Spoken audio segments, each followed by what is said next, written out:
Hello नमस्कार दोस्तों, स्वागत है आप सभी का अपने यूट्यूब चैनल में। आज की वीडियो में हम बात करने वाले हैं, एक बहुत बढ़िया रिक्रूटमेंट निकल कर आ रही है। क्या दोस्तों? आरआरबी की तरफ से। कौन सी आ रही है दोस्तों? RRCSECR नागपुर अप्रेंटिसशिप 2025 की तरफ से एक अप्रेंटिसशिप की वैकेंसी निकल कर आ रही है, जो कि नागपुर से है। ठीक है, तो आज की वीडियो में सारी चीज़ की बात करेंगे। क्या स्टार्टिंग डेट होने वाली है, क्या लास्ट डेट होगी, क्या इसकी फीस है, सब चीज़ के बारे में। ठीक है, हमेशा दोस्तों एक चीज़ का ध्यान रखना, यदि कोई भी अप्रेंटिसशिप का फॉर्म निकलता है तो सबसे पहले आपको प्रॉपर जानकारी होनी चाहिए कि अप्रेंटिसशिप आपको क्यों करनी चाहिए, क्या रीज़न है। बहुत सारे बच्चों का ड्रीम होता है रेलवे से अप्रेंटिसशिप करना। तो आज की वीडियो में हम बताने वाले हैं रेलवे की ही अप्रेंटिसशिप है। ठीक है दोस्तों, किस चीज़ की है? रेलवे की ही अप्रेंटिसशिप है, RRC के नाम से निकली है। तो आप देख सकते हैं, यदि आप कोई भी अप्रेंटिसशिप करना चाहता हो, यहाँ देख सकते हैं railway recruitment cell RRC south east central railway. ठीक है, अब इसकी जो स्टार्टिंग डेट होने वाली है दोस्तों, आपको दिखाई दे रहा है। जो एप्लीकेशन स्टार्ट हो जाएंगे, जो आपके एप्लीकेशन स्टार्ट हो जाएंगे, वो आपके 5/4 से स्टार्ट हो जाएंगे, यानी कि 5 तारीख 4 चौथा महीना, यानी कि 5 अप्रैल। कैसे दोस्तों? 5 अप्रैल से आपके जो फॉर्म भरने शुरू हो जाएंगे। 5 अप्रैल से आप इस फॉर्म को अच्छे तरीके से भर सकते हो। कब से? 5 अप्रैल से। ठीक है ना, 5 अप्रैल से भर सकते हो और 4 मई तक ये फॉर्म चलेंगे। अच्छे खासे 1 महीने तक आपके फॉर्म चलने वाले हैं। तो इसकी जो लास्ट डेट होगी, क्या होगी दोस्तों?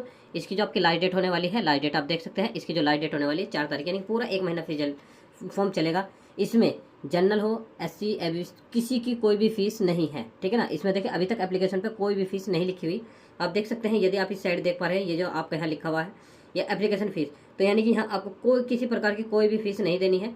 तो आप अच्छे तरीके से इस चीज़ को समझ सकते हो और अच्छे तरीके से जान सकते हो इस पूरे फॉर्म के बारे में। ठीक है, अब हम चलते हैं आगे की जो प्रक्रिया है। अब इसमें हम बात करते हैं एज की। तो दोस्तों इसमें जो आपको एज होनी चाहिए 15 साल से लेकर, यानी कि मिनिमम 15 साल और मैक्सिमम 24 साल, यानी कि कम से कम 15 साल आपकी एज होनी चाहिए और ज़्यादा से ज़्यादा 24 साल आपकी इसमें एज होनी चाहिए। अब बात करते हैं कौन कौन इसमें अप्लाई कर सकता है। देखिए, मिनिमम आपके पास हाई स्कूल पास होने चाहिए। हाई स्कूल के साथ 50% मार्क्स होने चाहिए, यानी कि हाई स्कूल में 50% आपके मार्क्स होने चाहिए। और ITI certificate in related trade, यानी कि जो आपने जो ITI करी हो, उसकी जिस फील्ड में करी है उसी में आप अप्रेंटिसशिप कर सकते हैं। ठीक है दोस्तों, उसके बाद देखिए इसमें 2 तरीके की वैकेंसी निकली हुई है। कैसे कैसे? एक तो नागपुर डिवीजन में निकली हुई है, जो कि 858 वैकेंसी है। कौन सी दोस्तों? 858। आप यहाँ देख पा रहे हैं 858 जो आप देख पा रहे हैं। उसके बाद कुछ वर्कशॉप में निकली हुई है। जो वर्कशॉप में है वे आपकी कितनी है? ओवरऑल 75, यानी कि 75। अब कितनी कहाँ कहाँ है, किस तरीके से, SC की कितनी है, OBC की कितनी है। तो दोस्तों जब आप ऐसा चेक करो तो सबसे पहले आपको क्या करना है, सबसे यहाँ से जो नोटिफिकेशन आप देख पा रहे हैं, इस नोटिफिकेशन को यहाँ से डाउनलोड कर लेना है। ठीक है, जैसे कि हमने डाउनलोड कर लिया, तो हम चलते हैं उस डाउनलोड वाले पार्ट पर। देखिए दोस्तों, जैसे कि हमने डाउनलोड कर रखा था, आप देख सकते हैं इसमें डेट जो है 1/4/2025 इसमें यहाँ लिखा हुआ है। ठीक है ना, ये इसका एक नंबर होता है, जो कि आपका जब रजिस्टर्ड होता है तो निकलता है। कहाँ की वैकेंसी है? ये आपकी नागपुर की वैकेंसी है। तो कौन सा मंडल डिवीजन, देखो इसमें सारी चीज़ लिखी हुई है। सेंट्रल रेलवे की है, साउथ ईस्ट सेंट्रल रेलवे की तरफ से निकली वैकेंसी है।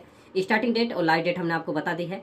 अब इसमें कुछ चीज़ें ऐसी होती है दोस्तों जो आपको बहुत प्यार तरीके से पता होनी चाहिए। जैसे कि क्या पता होनी चाहिए दोस्तों, हमेशा ध्यान रखना, जब भी आप कोई भी फॉर्म भरो तो आपको प्रॉपर तरीके से जानकारी होनी चाहिए। इस तरीके से जानकारी होनी चाहिए। देखिए किसकी कितनी वैकेंसी है, जैसे कि अभी आप देखने वाले हैं, यहाँ से आप देखने वाले हैं, ये बहुत अच्छी खासी वैकेंसी निकल कर आ रही है। कुछ चीज़ ऐसी है जो आपको हिंदी में, इंग्लिश में समझने में थोड़ी सी प्रॉब्लम होगी, लेकिन हम पूरी कोशिश करेंगे आपको समझाने की। ठीक है दोस्तों, जैसे कि सबसे पहले आपको दिख रहा है कि यहाँ से वैकेंसी निकली हुई है फिटर के लिए। किसके लिए? फिटर के लिए, कारपेंटर के लिए, वेल्डर के लिए, कोपा के लिए, इलेक्ट्रीशियन के लिए, आपकी जो स्टेनो से होती है हिंदी इंग्लिश की यहाँ निकली हुई है, प्लम्बर के लिए, पेंटर के लिए, वायरमैन के लिए, इलेक्ट्रॉनिक्स मैकेनिक के लिए, डीजल मैकेनिक के लिए, टर्नर के लिए, मशीनिस्ट के लिए। और यो आप जो देख पा रहे हैं अपर जो टाइमर के नाम से, वो भी एक ट्रेड ही होती है। अब इसमें कुछ ट्रेड आपको ऐसी लग रही है कि पता नहीं किस चीज़ की है। देखिए जैसे कि वो डेंटल लाइब्रेरी लिख रही है, एक तरीके से हॉस्पिटल टाइप की होती है, यानी कि मेडिकल लाइन की आपकी जो देख पा रहे हैं, ये मेडिकल लाइन की है। अब हमें ये कैसे पता लगेगा किसकी कितनी वैकेंसी है दोस्तों? यदि आप अच्छे तरीके से देखो, आप यदि अच्छे तरीके से देखो तो एक चीज़ आपको दिख पा रही है कि यहाँ से जनरल के लिए है। ठीक है, यहाँ आपकी SC के लिए है, यहाँ आपकी ST के लिए है, यहाँ OBC के लिए है, यहाँ AWS के लिए है, यहाँ आपकी टोटल है। और यहाँ से आप जो देख पा रहे हैं, ये सब अदर अदर के लिए आपके यहाँ से जो है लिखी हुई है। तो आप इजीली तरीके से देख सकते हो कि आपको पता होना चाहिए कि आप SC में आते हो, OBC में आते हो, या किस चीज़ में। तो यहाँ से आपकी हर चीज़ की, हर किसी की। अब बात करते हैं एक चीज़ और। देखिए एक चीज़ और क्या है, ये जो वैकेंसी है, आपने तो देख लिया कि वैकेंसी है।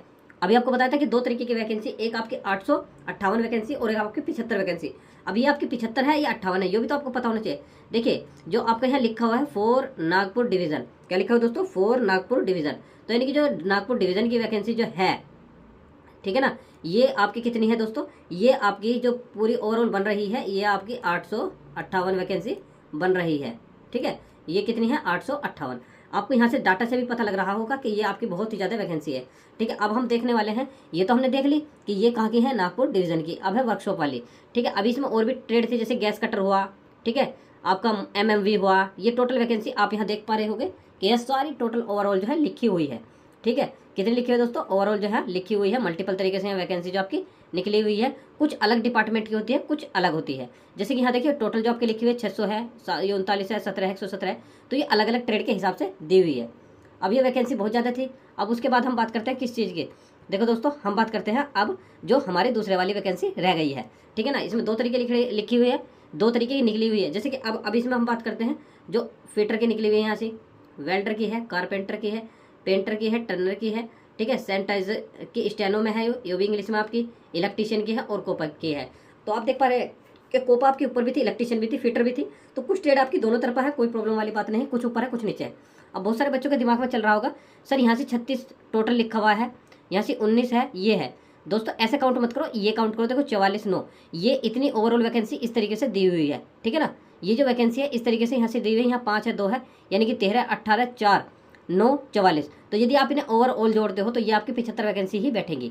ठीक है ना, ये जो आपको बैठ रही है ओवरऑल 75 वैकेंसी ही बैठेगी। और ये कहाँ की है? ये देख पा रहे हैं आप, वर्कशॉप की है। कहाँ की है दोस्तों? वर्कशॉप की। तो यदि आप कोई भी इसमें फॉर्म भरना चाहते हैं तो बिल्कुल इजीली तरीके से भर सकते हैं। 4 तारीख से आपके फॉर्म स्टार्ट हो चुके हैं और 5 तारीख तक चलने वाले हैं। तो आप अच्छे तरीके से इस फॉर्म को भरते और एक अच्छी और रिक्वायरमेंट आ रही है। कहाँ से? लोको पायलट की तरफ से।